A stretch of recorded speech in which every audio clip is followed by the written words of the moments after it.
As a wargamer, I understand the importance of painting miniatures. And I understand for some collectors, hobbyists, that's the focus of the hobby. I have a great friend that is a big, massive Warhammer 40,000 enthusiast. He has an entire Space Marine chapter. He has numerous miniatures, all painted above and beyond tabletop quality. Fantastic. He actually plays 40K twice a year, if he's lucky, but his enjoyment of the hobby is building, painting, collecting, and looking at these massive displays in his man cave out there.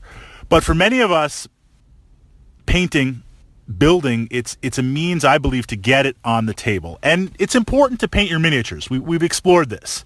There are a lot of great resources, a lot of great YouTube videos up there. At the very least, 3 colors, a wash, some highlights, and some basing can go a long way. I mean, we're trying to create a visual on the table. We're sitting here with terrain and miniatures and the mission and the narrative.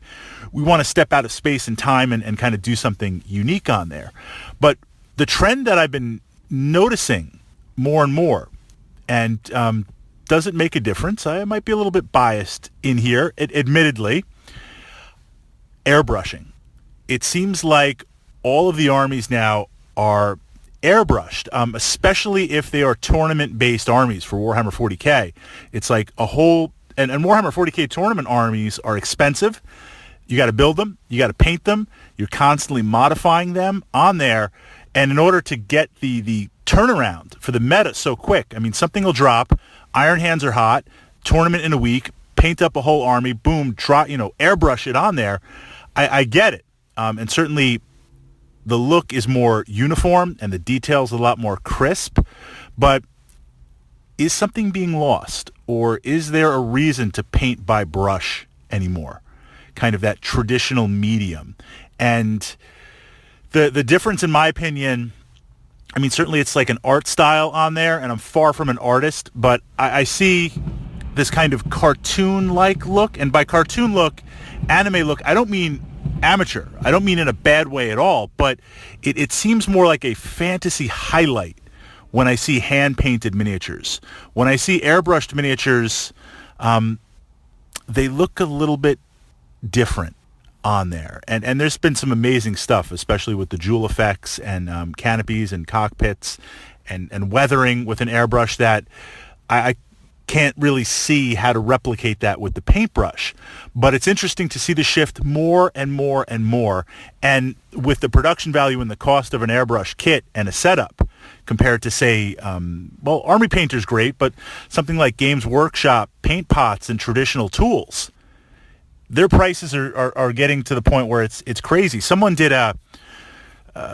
price of gold is where it is right now. It's kind of higher. Some would say it's absolutely ridiculously low and suppressed, depending on what side of the conspiracy meter you fall on. But a couple of years ago, when gold was doing about $1,300, $1,400 an ounce, someone did a comparison where a paint pot, a GW paint pot, for the price was like more than gold or something like that was out there. It was like more expensive than like gasoline, just something absolutely crazy where you're like, this is paint. Now, yes, they've got the contrast paints, they've got other things that are out there, but looking at it, I asked the question, with what Games Workshop wants you to invest in their paints, you can get a slick airbrush setup, you can pump stuff out much quicker, it can look more uniform on there, especially if you're zapping and running through a lot of stuff. Board gamers, I made it through Zombicide Invader. And, no, not Invader, excuse me, Black Plague. I've got Invader on the mind playing it. I ran through and painted Zombicide Black Plague.